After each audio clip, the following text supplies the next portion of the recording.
Seguimos en el escenario del poder, seguimos en stock disponible vía X y, ojo, por la libre expresión. Y a propósito de libre expresión, vamos a hablar derechamente, ¿no? ¿Cómo está la libre expresión en Chile con el periodista Mauricio Weibel? Mauricio, ¿cómo estás?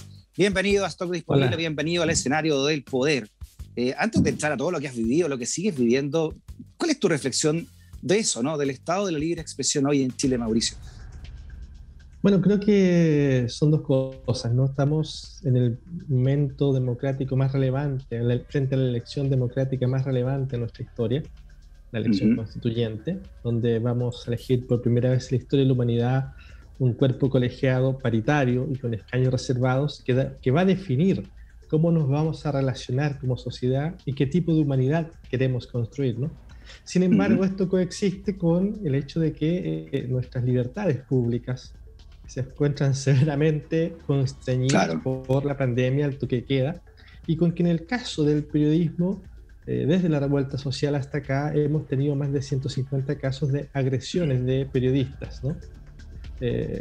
Hay casos de colegas mujeres que han sido desnudadas, por ejemplo, allá en el norte, en Arica, dentro de la comisaría, de colegas golpeados, colegas baleados. Y ahora, bueno, se ha sabido este caso que también nos afecta, que es el del espionaje militar o monitoreo de periodistas también desde la inteligencia militar, donde está Joaquín Tobal Peña, Javier Rebolledo, Pascal Benefaz, Santiago Pavlovich, y bueno, y también yo. Veamos este titular entonces sobre el tema que estás hablando, Mauricio, para que profundicemos en esto, ¿no? Porque no solamente se ve desde lo militar, sino que también desde lo político, con también las peticiones que se han sabido, ¿no? Han hecho desde La Moneda, alegando también por tratamientos de información, lo que puede significar también, ¿no? Una explicación de por qué periodistas fueron expulsados de su trabajo, ¿no? Después del estallido social y también presionados en sus respectivos trabajos. Ahí está el titular, ¿no? Que habla entonces, Mauricio, de esto que tú estás viviendo ahora y esta investigación que el DINE solicitó a través del registro civil. ¿Qué representa todo esto? ¿Cómo lo ves tú? Bueno, esto lo que representa es la absoluta falta de control del mundo civil sobre los militares. Tenemos un descontrol que tiene que ver con los recursos, con la corrupción, y un descontrol que tiene que ver con la acción de los militares en el mundo civil. En cualquier gobierno democrático de la OCDE, de Europa, si el comandante en jefe, los jefes de inteligencia, estuvieran espiando a los periodistas del New York Times, del Washington Post, al otro día están fuera y encarcelados, digo, ¿no? En este caso lo que hubo, para que la gente lo entienda, mientras en The Clinic estábamos investigando, y me tocó a mí encabezar eso, los temas de corrupción militar, lo que se conoce como el caso Milico Gate, el ejército desplegó una operación de espionaje, ¿no? Y la hizo falsificando documento público, falsificando documentos ante la justicia, inventando que estaban espiando a una agente peruana cuando en realidad era yo mismo, ¿no? Claro. Eso es increíble, Mauricio, disculpa, pero eso es realmente de dictadura. O sea, engañar a la justicia para decir que estaban investigando a alguien que viene afuera, ¿no? De la Seguridad Nacional, y al final era para poder pinchar tu teléfono, tu celular. Eso es de las peores prácticas de una dictadura, ¿no? Claro, sobre todo si que hay impune, no era solo yo, digamos, sino que también estaban espiando a la jueza que estaba procesando a los generales, que estaban espiando a otros periodistas, ya, al menos monitoreándolos, y por lo tanto, que no solo estaban hablando de corrupción, estaban hablando de derechos humanos, de corrupción, en fin, de una serie de problemas que afectan al ejército, las Fuerzas Armadas y la policía, ¿no? Por lo tanto, es una situación muy grave. Pero lo más grave es que luego, cuando esto se conoce, el entonces ministro de Defensa, Alberto Espina, sale a decir que esto estaba perfectamente bien, que era legal, ¿no? Y le dice al Congreso que él revisó todos los antecedentes y estaban todos perfectamente legal. Hoy día sabemos que eso es falso. Entonces, nos quedan dos cosas. O Espina fue profundamente irresponsable, o Espina le mintió al Congreso y encubrió un delito.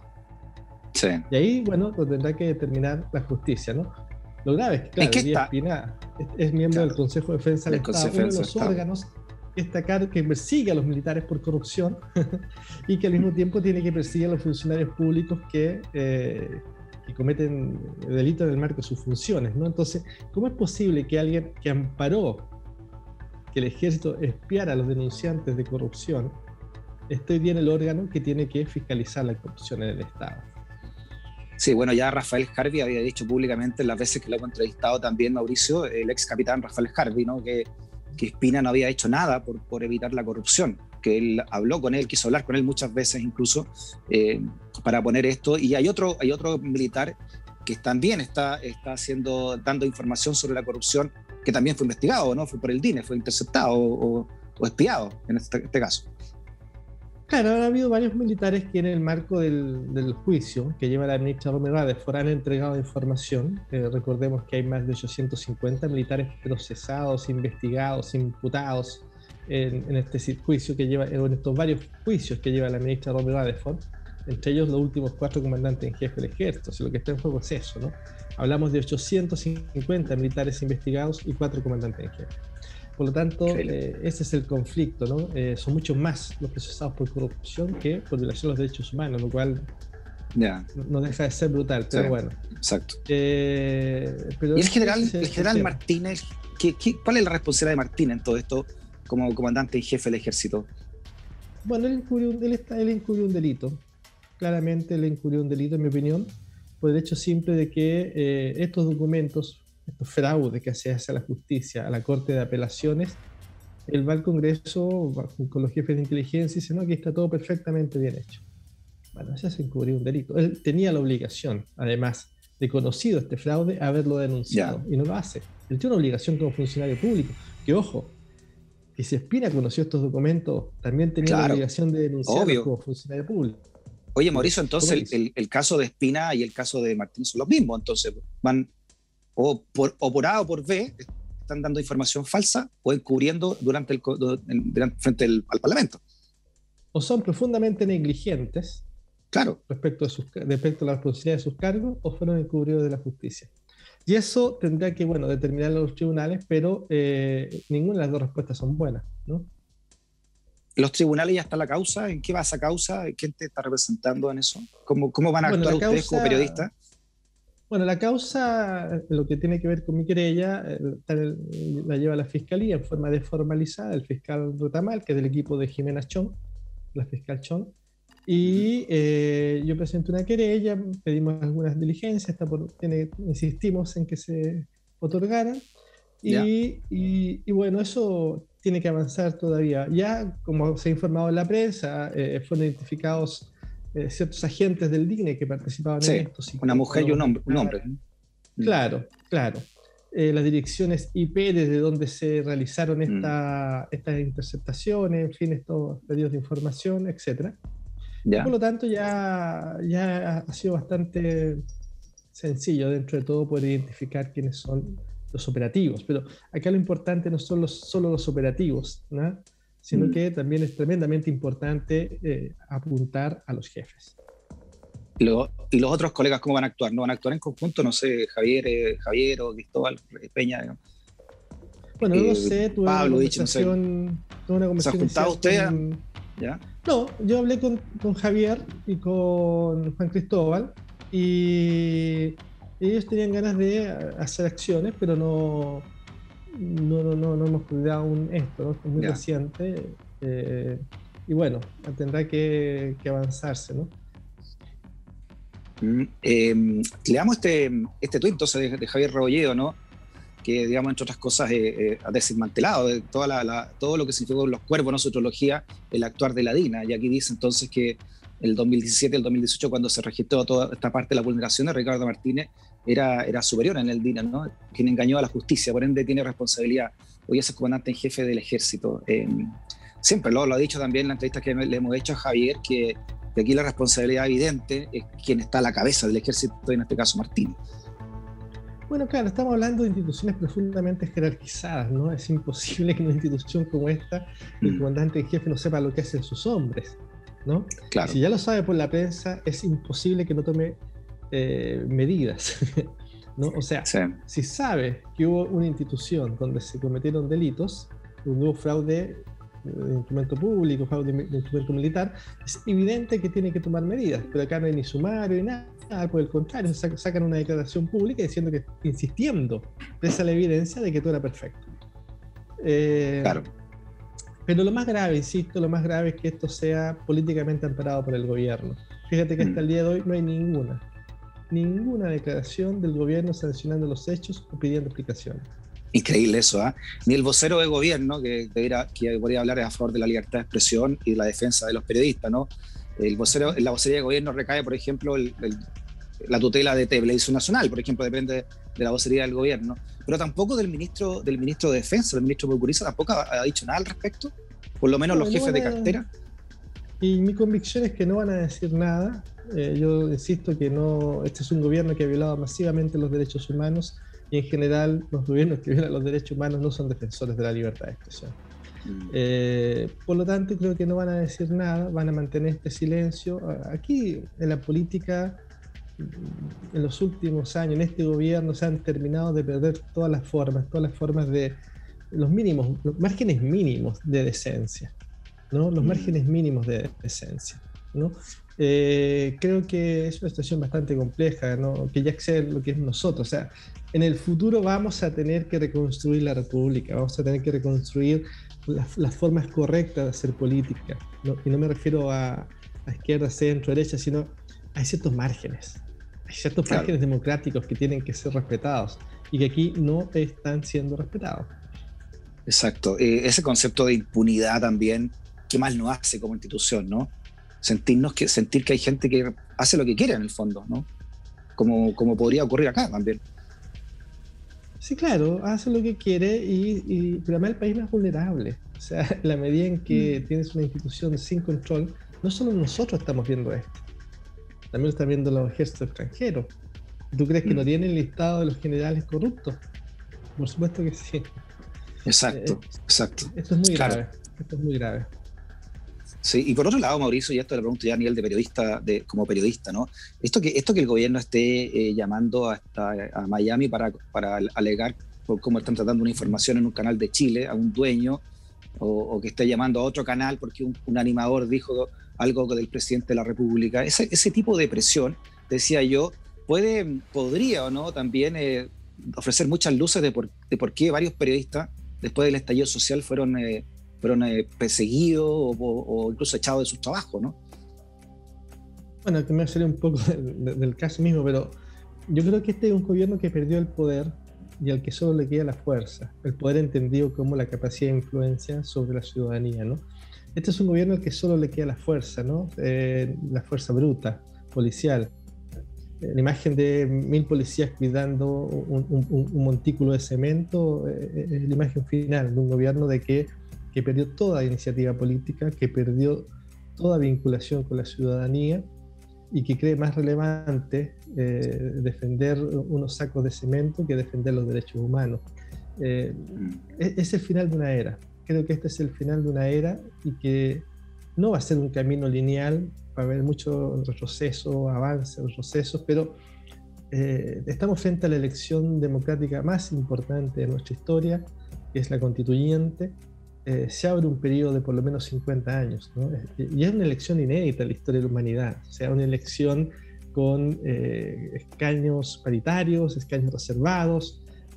Esta es la primera vez en la historia de la humanidad que una sociedad, que un país, que un pueblo, que en este caso el chileno, o varios pueblos que viven en este país, deciden ¿ya? Enfrentar el debate sobre cómo quieren vivir, de forma paritaria y con escaños reservados. Ese es el futuro, ¿no? Yo imagino que una vez que instalada la constituyente, el poder del gobierno va a ser aún menor, ¿no? Aún menor. Y además que estamos hablando que es un gobierno al que le queda menos de un año. Interesante lo que hablas, Mauricio. Fíjate que Gabriel Salazar, ¿no? Nuestro Premio Nacional de Historia, hablando con él, además experto en movimientos sociales, ¿no? Nos decía que siempre a raíz del estallido social de octubre del 2019, decía que siempre todos estos portales que se han abierto en la historia republicana chilena han sido cerrados por la fuerza bruta, ¿no? Primero el ejército y después Carabineros, que cumple 100 años, pero que se creó también como una fuerza represiva contra los cambios sociales, decía Gabriel Salazar. Y eso fue, y de alguna manera, ¿no? Hoy creo yo hay un sector que sabe que podría perder mucho de su poder atávico y está haciendo lo posible, ¿no? por que eso no ocurra. Y cuando digo lo posible, dentro de eso también enmarco lo que está ocurriendo en contra de la libertad de expresión, lo que te pasa a ti, lo que pasa a otros colegas, lo que le pasa a otros colegas en otros medios también. Sí, pero también es cierto que esta es la primera vez en la historia de Chile en que las Fuerzas Armadas no fueron políticamente capaces de salir a provocar una masacre. Claro. Le dijeron no al presidente, ¿por qué? Porque saben que el movimiento de derechos humanos los iba a perseguir de por vida. Saben que los que antes se creían todopoderosos, Contreras, Krasnos y muchos más están presos. Mira, hay algo que es relevante. En la larga historia de la humanidad, solo 2 países avanzaron en verdad, justicia y memoria, que son Chile y Argentina. Esto no sucedió ni en el este europeo, ni en Francia respecto a Argelia, ni en Centroamérica, ni en Sudáfrica con Mandela, ni en Uruguay con Mujica, ni en Bolivia con Evo Morales. Solo Chile y Argentina, en los 5.000 años de historia de la humanidad, lograron hacer verdad, justicia y memoria. Y eso fue lo que impidió, por primera vez en la historia de Chile, que las Fuerzas Armadas salieran a matar, como lo hicieron en Santa María, la Santa María, claro, como en el 73, como hicieron, en fin, en muchas épocas de nuestra historia, ¿no? El 91, 1991. Y eso, esa incapacidad de fuego, digamos, de los sectores más acaudalados del país, obligó a negociar la Constitución. La Constitución cayó en 3 semanas. Sí. Y cayó en 3 semanas porque no pudieron acabar esto por la fuerza y tuvieron que negociar. Y la importancia de que sean juzgados masivamente los violadores de derechos humanos que actuaron en la policía es para que nunca más los policías vuelvan a hacer eso. Y eso va a abrir otro campo de negociación en el futuro. Pero también tienen que ser juzgados, creo yo, los civiles, porque finalmente la policía no se manda sola, ¿no? Por último, entonces, Mauricio, ¿qué pasa contigo? ¿Cómo estás viviendo todo esto? Además, nosotros somos una generación que se crió en dictadura, tú la has sufrido en carne propia también, en lo personal, lo que significó la dictadura. Todo lo que estás viviendo, todas estas persecuciones también de parte del DINE, ¿cómo te llegan a ti también, personalmente hablando? Bueno, yo creo que lo que realmente es preocupante es que el país entero, de forma tan simple, tan rápida, haya sido expuesto a las violaciones masivas de derechos humanos. Eso nos muestra que tenemos un gran desafío. No es posible que un presidente llame a la guerra contra su propio pueblo y que masivamente el Estado responda violando los derechos humanos. O sea, lo que debió haber ocurrido es que si un presidente llama a la guerra contra su pueblo, sea encarcelado, pero no que se violen los derechos humanos. Y creo que ahí tenemos un gran desafío como sociedad, y es cómo construimos un Estado y una Carta Magna, una nueva Constitución que su centro, su corazón dogmático sean los derechos humanos y su respeto más irrestricto. Sí, pero parece que no hubo un sector importante que no le interesara tanto eso, ¿no? Ponen, no sé, un pinochetista en el Ministerio del Trabajo, ponen al hijo de Cristian Lavé de diputado, ¿no? Son señales, finalmente, me imagino, de ese sector, todo eso, ¿no? Sí, por supuesto. Es que estamos, en términos históricos, esto es muy reciente. Tienes que pensar que hace 100 años, 80 años, las mujeres no votaban. Pero ahora, en los últimos 15 años, 2 veces una mujer fue presidenta del país. Entonces, estos cambios históricos han ido muy rápido, es cierto, pero no son automáticos, ¿no? Y probablemente en el futuro vamos a tener que, lo que hoy día está ocurriendo, nos va a parecer algo abominable e impensable. Muy bien, Mauricio, te mandamos un abrazo grande, ¿no? Haznos un resumen entonces de lo legal, ¿cómo está eso y qué esperanza tienes puesta entonces en tu acción legal respecto de este tema tuyo? Bueno, yo creo que efectivamente vamos a tener procesamientos, que efectivamente vamos a avanzar y creo que no soy ni el único, son ya varios periodistas más y creo que tampoco vamos a ser los únicos civiles que vamos a parecer que estamos siendo monitoreados o espiados. Que para allá apunta esto. Muy bien, Mauricio. Abrazo grande, que esté muy bien. Chao. Chao.